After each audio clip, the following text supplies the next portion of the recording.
කොරියානු හෝඩියේ මූලික ව්‍යංජන 14 සහ මූලික ස්වර 10 උච්චාරණය කරන විදිය නිවැරදිව ඔබ අධ්‍යයනය කළා නම් මෙතනින් එහාට ඔබට පුළුවන් වෙනවා කොරියානු භාෂාවේ මේ කොටස් දෙක එකතු වෙලා හැදෙන ඕනම වචනයක් උච්චාරණය කරන්න. ඉතින් ඒ නිසා අපි මේ සෙග්මන්ට් එකේදී බලමු මම මෙතෙක් කියලා දීපු විදිහේ උච්චාරණ විදිහත් එක්කම නිවැරදිව උච්චාරණය කරන්නේ කොහොමද කියලා. හොඳයි, පළවෙනි වචනේ බලන්න. මේ පළවෙනි වචනයේදී ආපු ව්‍යංජනය ක යන්නට ඔබ දන්නවා ක සහ ග කියලා උච්චාරණ දෙකක් තියෙනවා. හැබැයි ක ඇවිල්ලා තියෙන්නේ පළමු අකුර විදියට. ඒ නිසා පළමු උච්චාරණය එන්න ඕනේ. ඒ කියන්නේ ක ඌ කු. දැන් දෙවෙනිට ඇවිල්ලා තියෙන්නේ තයන්න. තයන්නට උච්චාරණ දෙකයි. ත සහ ද. හැබැයි තයන් ඇවිල්ලා තියෙන්නේ පළමු නොවන අකුරක් විදිහට. මෙතන හරියටම අකුරු දෙකක වචනයක් නිසා දෙවෙනි අකුර විදිහට කියලා අපිට ගන්නත් පුළුවන්. නමුත් පළමු නොවන තැනක ආවහම ත උච්චාරණය ද විදිහටයි ගන්න ඕනේ. ඒ අනුව ද උ දු. දැන් මේ වචනේ උච්චාරණය හැදෙන්නේ ක උ කු ද උ දු කුදු. කුදු විදිහටයි. ඊළඟ වචනේ බලන්න න ආ නා ම උ මු නාමු නාමු. ඊළඟට තයන්න එනවා. තයන්න ඇවිල්ලා තියෙන්නේ පළවෙනි අකුර විදිහට නිසා පළවෙනි උච්චාරණයම ගන්නවා. ත ආ තා. ඊට පස්සේ ලයන්න එනවා. හැබැයි ලයන්න ආවේ පළමු නොවන අකුරක් විදිහටයි. ඒ නිසා මේකෙදි දෙවෙනි උච්චාරණයට යන්න වෙනවා. ඒ කියන්නේ ල විදිහට නෙවෙයි ර විදිහටයි මේක උච්චාරණය වෙන්නේ. ර ඊ රි. ඊළඟට ම ඊ මි. සම්පූර්ණ වචනේ උච්චාරණය තා රි මි. තරිමි. ඊළඟට බලන්න මෙතන විශේෂ කාරණාවක් තියෙනවා.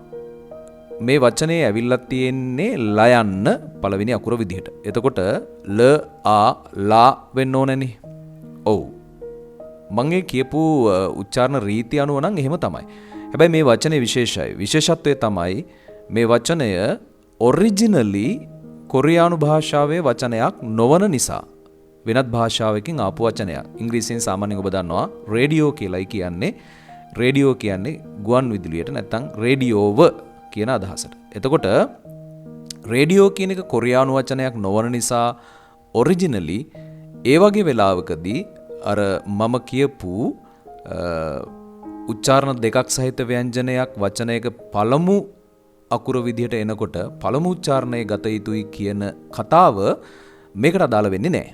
හේතුව මේක ඔරිජිනලි වෙන භාෂාවකින් ආපු වචනයක් නිසා.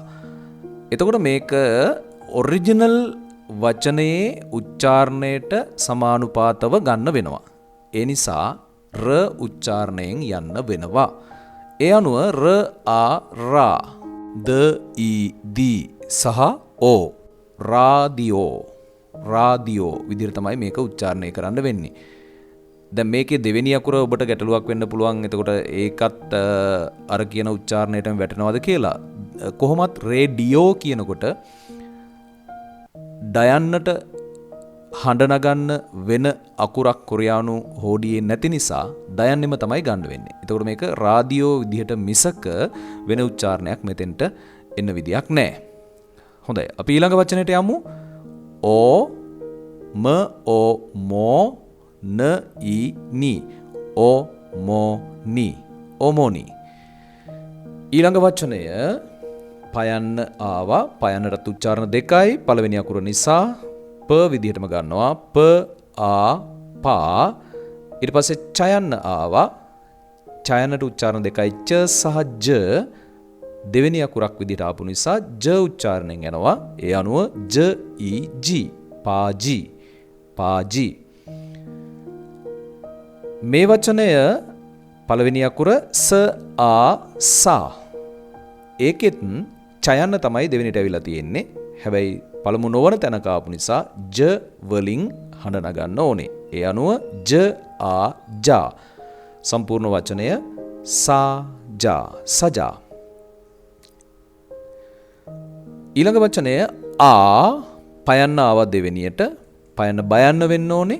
බ ඕ බෝ චයන්න ආව තුන්වෙනියට මේ චයන්න ජයන්න වෙන්න ඕනේ පළමු තැනක නොවන තැනක ආපු නිසා.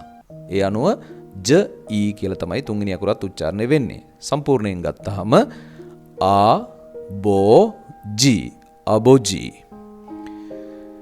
ඊළඟ වචනය ච ඌ චූ ස ආ සා.